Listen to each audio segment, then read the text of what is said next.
দেশের লিচু একটু ভাবি এই যে খুব মিষ্টি দানা দেশের লিচু আনছে সে নাই আল্লাহ আমার কাছে পাঠাইছে আমারে হ্যাঁ আমার উপযুক্ত মনে করছে তো তখন চিন্তা করলাম আসলে যতটুকু সম্ভব পারা যায় তারা হেল্প করার চেষ্টা করি।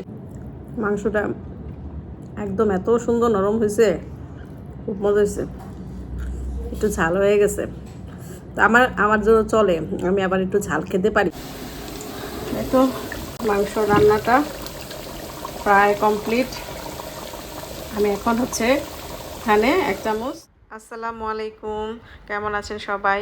আল্লাহর রহমতে নিশ্চয়ই ভালো আছেন, আমরাও ভালো আছি আলহামদুলিল্লাহ। তো আরেকটা ব্লগ শুরু করলাম। তো এই তো দেখতে পাচ্ছেন মাংস ধুচ্ছি আর কি।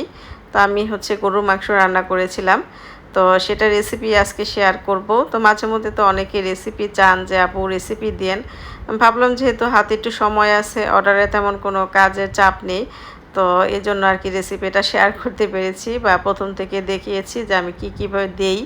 তো আমি কিছু স্পেশাল মশলাও রান্নায় ব্যবহার করি, যেটা দিলে মাংসের টেস্টটা দ্বিগুণ হয়ে যায় বা একটু ভিন্ন টাইপের টেস্ট চলে আসে, খুব মজার হয় মাংসটা।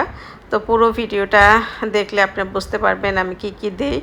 তো আশা করি আপনাদের কাছে ভালো লাগবে। তো দেখতে থাকুন আমার আজকের ব্লগটি। চলে আসছে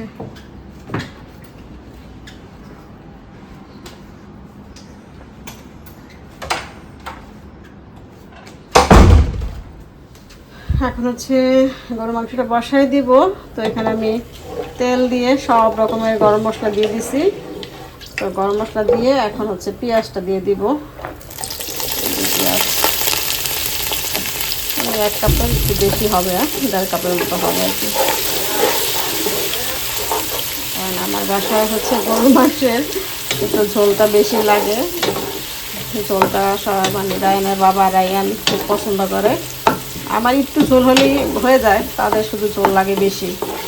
মানে মাংসটা যতটা পছন্দ না, মানে ঝোলটা বেশি পছন্দ। তার জন্য একটু মশলাটা একটু বেশি দেওয়া লাগে, একটু পেঁয়াজটা বেশি দেওয়া লাগে।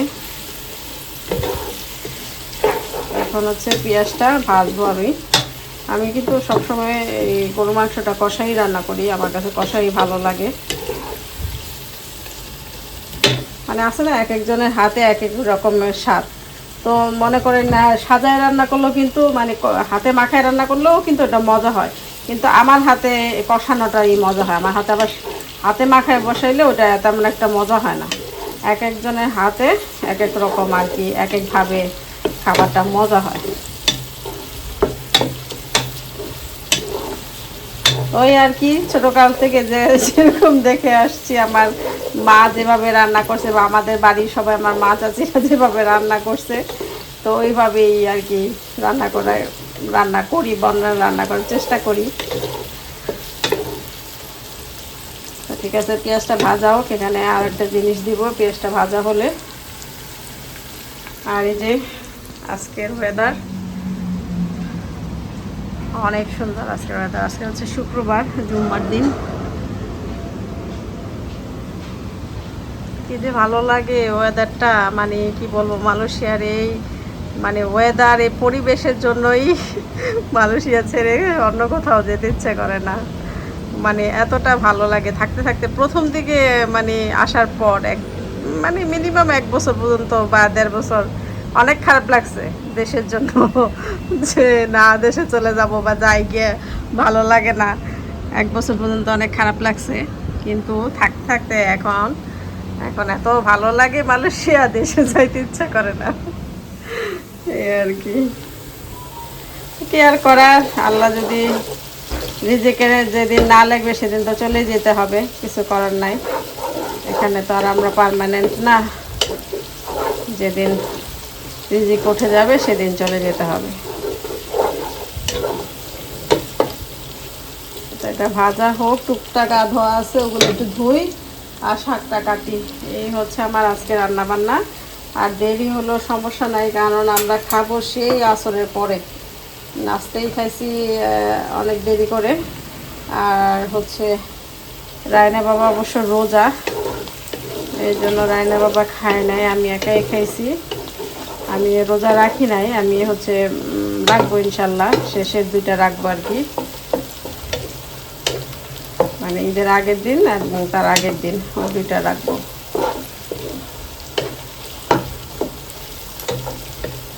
আরাফার দিনের এই রোজাগুলোও কিন্তু অনেক সওয়াব।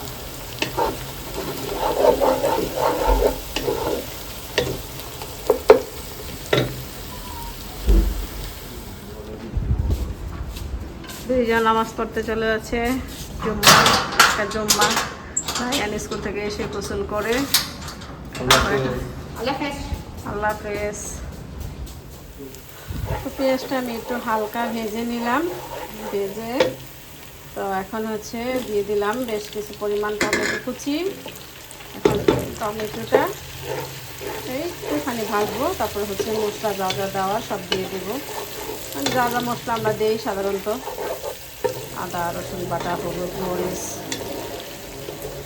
এই টমেটোটা না গরুর মাংসতে দিলে আমার কাছে অনেক ভালো লাগে, তো আমি মাঝে মধ্যে দিই।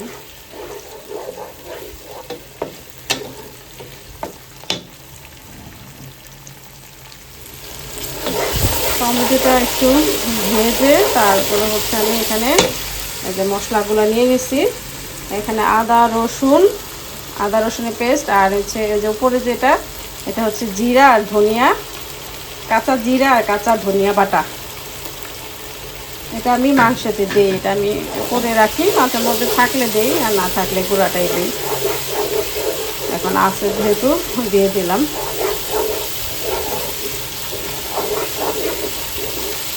এখন হচ্ছে এই যে মশলাটা একটু এই আদা রসুন বাটাটা, জিরা ধনিয়া বাটাটা একটুখানি কষাবো মশলার মধ্যে, মানে নড়াচড়া করতে অসুবিধা। এই যে হলুদ দিয়ে দিলাম, আর হচ্ছে এখন দিব মরিচ,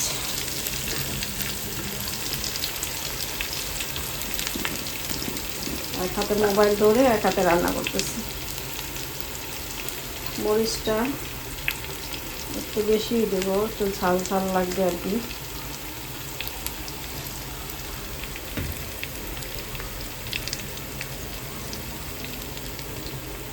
দুই চামচ, 3 চামচ দিলাম। বেশি ঝাল মানে বেশিও না, আবার একদম কমও না, এরকম আর কি। আবার একদম কম হলে কিন্তু ওই যে গরুর মাংস এগুলো ভালো লাগে না, একদম বেশি কম ঝাল হয়ে গেলে একটা কেমন মাটি মাটি লাগে। গরুর মাংস মোটামুটি একটু ঝাল হলে চলে আর কি। দেখেন কালারটা কত সুন্দর আসছে। পানি দিয়ে দিছি, পানি দিয়ে একটু কষাই নিয়ে তারপর হচ্ছে মাংসটা দিয়ে দেবো।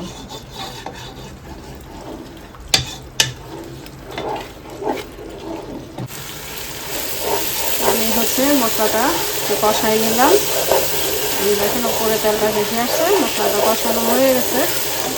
অত একটা কষানো লাগবে না, জাস্ট একবার পানি দিয়ে একটু কষাই নিলে হবে, কারণ গরুর মাংস তো সিদ্ধ হতে সময় লাগে, ওটার মধ্যেই মশলা বাকিটা কষানো হয়ে যাবে। মাংসটা ধুয়ে ঝরা দিয়ে রাখছিলাম।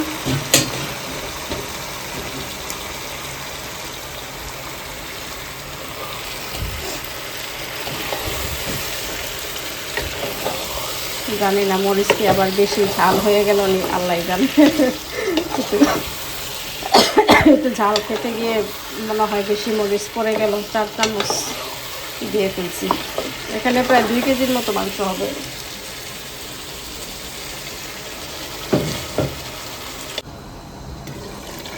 এখন হচ্ছে একটু নাড়াচাড়া দিয়ে নেই, কত পানি উঠছে। আমি এখন একদম জালটা কমাই দিব। তো এটা এই পানিতে বেশ অর্ধেকটা মানে একদম 50 থেকে 60% সিদ্ধ হয়ে যাবে। পরে তারপর হচ্ছে 80% সিদ্ধ করব, পরে একটু ঝোলের জন্য পানি দেব। আর আলু দিব, অবশ্য আলু বেশি দিব না, অল্প করে দেব। আলু বেশি নাইও, একটা আলু আছে, ওই একটা আলুই দিয়ে দেব, মানে বড় একটা আলু আছে ওইটা দিব আর কি। জালটা কমাই দিয়ে এটা আস্তে আস্তে সিদ্ধ হোক, মানে অল্প জালে মাংসটা সিদ্ধ হলে ওইটা কিন্তু খেতে অনেক মজা লাগে। আর আমার মাংসটা একদম সফট নরম খাই, শক্ত মাংস একদম আমি খেতে পারি না। তো এটা এখন জালটা একদম কমাই দিই। শাকটা হচ্ছে বেছে নিলাম, এখন হচ্ছে সুন্দর করে ধুয়ে নিচ্ছি। শাকটা বসাইলে আমার রান্না শেষ। আর ওটা খেতে থাকবে, এর মধ্যে আমি ঘরটা একদম ঝাড়ুটা দিয়ে মুছে ক্লিন করে ফেলবো, তারপরে গোসলে চলে যাবো আর কি।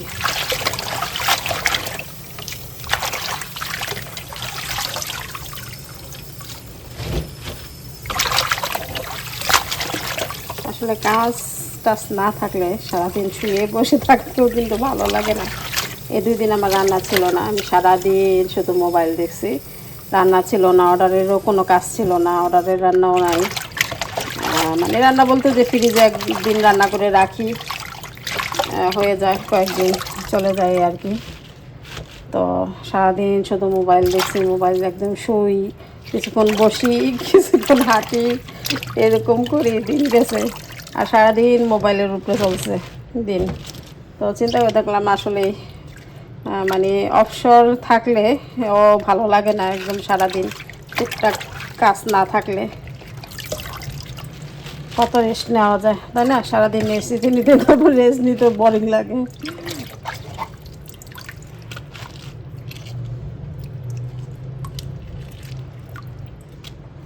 এর জন্য কাজ টাজ থাকলেই ভালো, একটু কষ্ট হলেও মানে টুকটাক কাজ করো, তারপরে গিয়ে একটু রেস্ট নাও, এই আর কি। তখন আবার রেস্টটা খুব ভালো লাগে। বেশি আরামও ভালো না, আবার বেশি কাজ হলেও ভালো লাগে না। তো আমি হচ্ছে ওই যে প্রতিদিন রান্না করি না কেন, 3 জন মানুষ, এই অল্প অল্প রান্না করতে, প্রতিদিন একটু একটু জিনিস রান্না করতে ভালো লাগে না। তো ভাবলাম যে আচ্ছা মাছ রানলে 10-12 টুকরা একসাথে রান্না করে ফেলি, 2-3 দিন চলে যাবে। ওই প্রতিদিন 3 টুকরা 3 টুকরা বা 4 টুকরা এভাবে রান্না করতেও ভালো লাগে না। বা এক সময় ধরেন খাওয়া হয়, এক সময় খাওয়া হয় না। তো রান্না যে যেটুকু খেলো, ফ্রিজ থেকে 1-2 পিস নামায়ে জাস্ট গরম করে ফেলি। অনেক সময় রায়ান মাছ খেতে চায় না, বা অনেক সময় আমারও ভালো লাগে না মাছ খেতে, আর যদি ভালো লাগে 1 পিস গরম করে নিয়ে খেয়ে ফেলি। তো এরকম আর কি। তো প্রতিদিন ওই 1-2 পিস বা 3 পিস রান্না করতে বিরক্ত লাগে। তো এই জন্য আর কি একটু বেশি করে রান্না করে ফেলি। যেহেতু একবেলা ভাত খাওয়া হয়, তেমন একটা কিছু লাগে না। আর মাংস রান্না করলেও ওই 3 পিস রান্না করলে কি আর ভালো লাগে? 3 পিস 4 পিস রান্না করলে, মাংসটা একটু বেশি করে রান্না না করলে মাংসটা টেস্টও লাগে না। তো মুরগি যখন রান্না করি, বা একটা রান্না করি বা 2টা রান্না করি একসাথে, তো বেশ কয়েকদিন চলেও যায়, আবার মাংসটা খাইতেও মজা লাগে। তো এই আর কি, এই জন্য প্রতিদিন রান্না করি না। বেশি মানুষ থাকলে আবার ঠিকই প্রতিদিন রান্না করা হতো, যে আচ্ছা বেশি মানুষ খাওয়া হয়ে যাবে, আজকে এই জিনিসটা রান্না করি বা ওই জিনিসটা রান্না করি, এই আর কি। আর অর্ডার কাজ থাকলে তো রান্না বান্নাই করি। দেখেন কালারটা কত সুন্দর আসছে, আলহামদুলিল্লাহ। আসলে আইফোনের ভিডিও সত্যিই অনেক সুন্দর, একদম ক্লিয়ার, অনেক ভালো লাগে।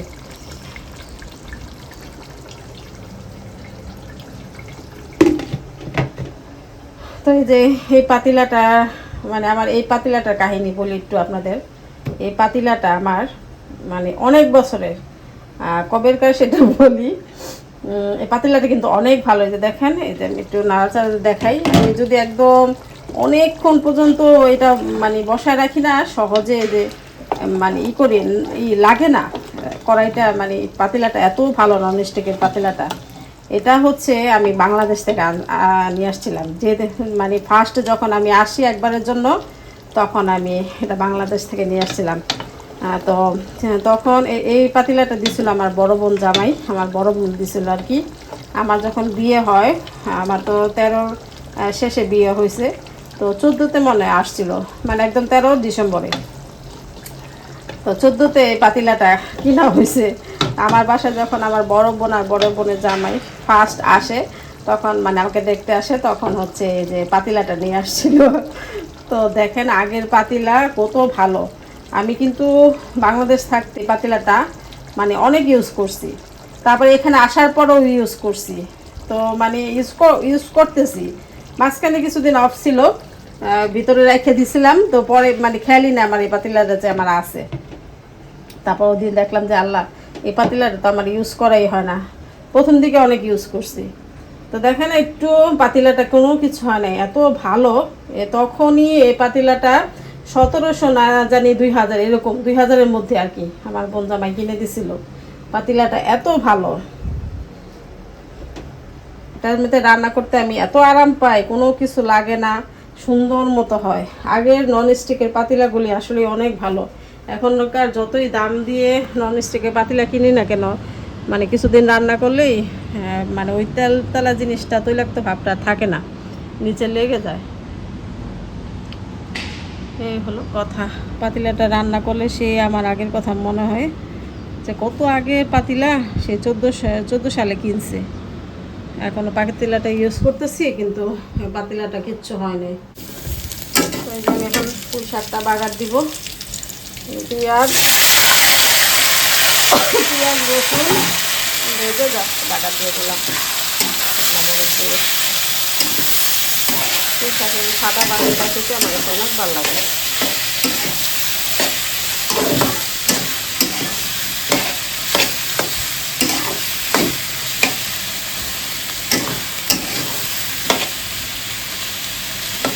ভাজা ভাজা করে তখন নামাই দেবো।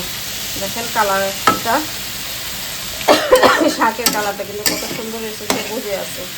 ওই শাক যদি লাল লাল হয়ে যায় তখন ওই শাকটা খেতে আর ভালো লাগে না।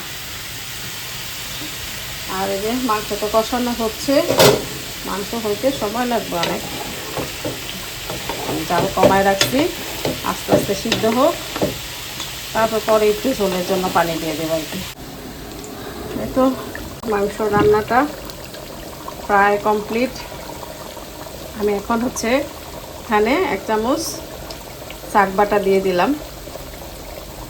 তো এই শাক বাটাটা দিলে মাংসটা খেতে খুব মজা হয়, যেহেতু আমার একটু ঘরে করা ছিল তাই দিয়ে দিলাম আর কি, আর না থাকলে একটু জিরার গুঁড়া দিয়ে দিতাম। এই শাক বাটার গ্রানটা মাংসের ঝোলটা অনেক মজা লাগে। তো এই যে একটা আলু ছিল, তো একটা আলুই দিয়ে দিছি, মানে বড় একটা আলু। তো আলুটা প্রায় সিদ্ধ হয়ে আসছে, তো আর কয়েক মিনিট রাখবো, যেহেতু শাক বাটাটা দিয়ে দিছি আর বেশিক্ষণ রাখবো না। শাক বাটাটা দিয়ে কয়েক মিনিট জাল দিব, তারপরে যে রান্না শেষ। দেখেন কত সুন্দর হয়েছে, আলহামদুলিল্লাহ। আমি চেক করে দেখছি সব, মানে অত একটা ঝাল হয় নাই, একদম বেশি হয় নাই যে না খাওয়ার মতো, এমন হয় নাই, চলে। তো এরকমই একটু পাতলা ঝোল রাখবো, তো হয়ে গেছে আর কি। এই তো মাংস রান্না কমপ্লিট, খেয়ে জানাবো ইনশাল্লাহ কেমন হয়েছে। মানে এমনি তো চেক করছি, ভাত দিয়ে খেয়ে জানাবো কেমন লাগছে। তো ঠিক আছে, এখনকার মতো ক্যামেরাটা অফ করি, পরে আপনাদের সাথে আবার কথা হবে। খাবার নিয়ে বসে গেলাম, এই যে একটা কাঁচামরিচ।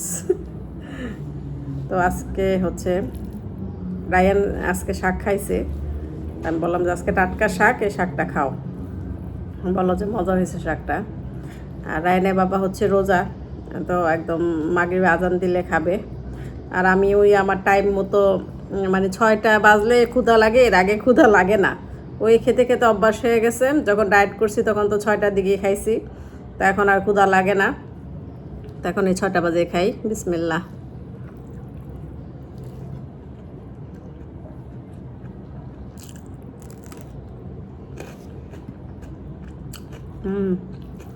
শাকটা অনেক মজা হয়েছে। আমার কাছে পুঁই শাকটা এমনি ভালো লাগে, বেশিরভাগ আমি এমনি রান্না করি, একদম সাদা সিম্পল, সিদ্ধ করে একটু রসুন দিয়ে বাগার দিলে এত মজা লাগে, শুকনা মরিচ আর রসুন। এখন হচ্ছে যে আমি খাচ্ছি, তো এই জায়গাটাকে একটু ফাস্ট করে দিলাম, ভাবছিলাম যে খাওয়ার পুরো ভিডিও, মানে পুরো ভিডিওটাই দিব, দেখলাম যে না, পুরো ভিডিওটা দিয়ে মানে তেমন একটা ভালো লাগতেছে না, কেমন জানি আনইজি লাগতেছে, তো ভাবলাম একটু ফাস্ট করে দিই। খাবারটা খুবই মজা হয়েছিল, মানে গরুর মাংসটা, ওটা রিভিউ দেওয়ার জন্যই আর কি খেতে বসছিলাম আর একটু ভিডিও করছিলাম। মাংস রান্নাটা খুবই মজা হয়েছিল।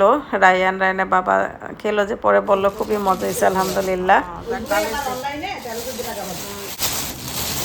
তাহলে তো অনেক ভালো। ওরে বাবা, অনেকগুলি ওরে বাবা, এই লিচু রে, দেশের লিচু, দেশের লিচু রায়ন রে, দেশের লিচু, আয় আয় আয়। হ্যাঁ, দেশের লিচু। একটু আছে ভাবি এই যে খুব মিষ্টি দানা দেশের লিচু আনছে। একটুখানি মনে হলো যে আমার কাছে একটু আর কি হালকা একটু, তবে এই এখানকার যে কষ্ট ভাব, এই কষ্ট ভাবটা নেই। এটা গ্রানই আলাদা, গ্রানই আলাদা, মজাটাই আলাদা, যত যাই হোক। টেস্টি অন্যরকম চলে, ঠিক আছে ভাবি, মানে হালকা একটু টক ভাব আসে। একটু আর কি, পুরো একদম খাও। এই যে না খাও। আর আনছে ভাবি জাম, দেশ থেকে আনছে। এই যে করে খাই ফেলেন ভাবি, কালকা ই করবো না, বানাবো না। আমি রাখছি অল্প একটু করে, আমি আমার তো টক খাওয়া হয় না, ভাই তো টক খায়, আর একটু জ্বালা বানাইলে দেয় না ভাবে খাই দেবো না। ভাই খাবে না। মজা? দারুণ মজা। ভালোই তো ফ্রেশ হয়েছে ভাবি। কালকে দুপুরে কিনছে ভাবি, কালকে দুপুরে কিনে বক্স ভরে আজকে দৌড় দুপুরে বানিয়ে এখানে দুইটা না তিনটা কিছু মনে হয় পড়ছে আর কি। তাও না, পছন্দ একদম ফ্রেশ রয়েছে, একদম ফ্রেশ। অনেক ধন্যবাদ ভাবি, রুচিলায় অনেক কিছু খাইলাম, আল্লাহ খাওয়াইলো। আমার রুচিলাই খাইছেন, আল্লাহ খাওয়াইছে। হ্যাঁ, আল্লাহ খাওয়াইছে। আপনি রুচিলায়, কেউ রুচিলা তো লাগে, তাই না? যতবার জাম খাওয়াইছেন আপনি, আপনি রুচিলাই খাওয়াইছেন। তো ভাবি ওদিন আসছিল, ভাবি দেশ থেকে লিচু নিয়ে আসছে, তো ওগুলা নিয়ে আসছিল সন্ধ্যার পরে। ভাবি আর আমি অনেকক্ষণ পর্যন্ত বসে বসে গল্প গুজব করছিলাম।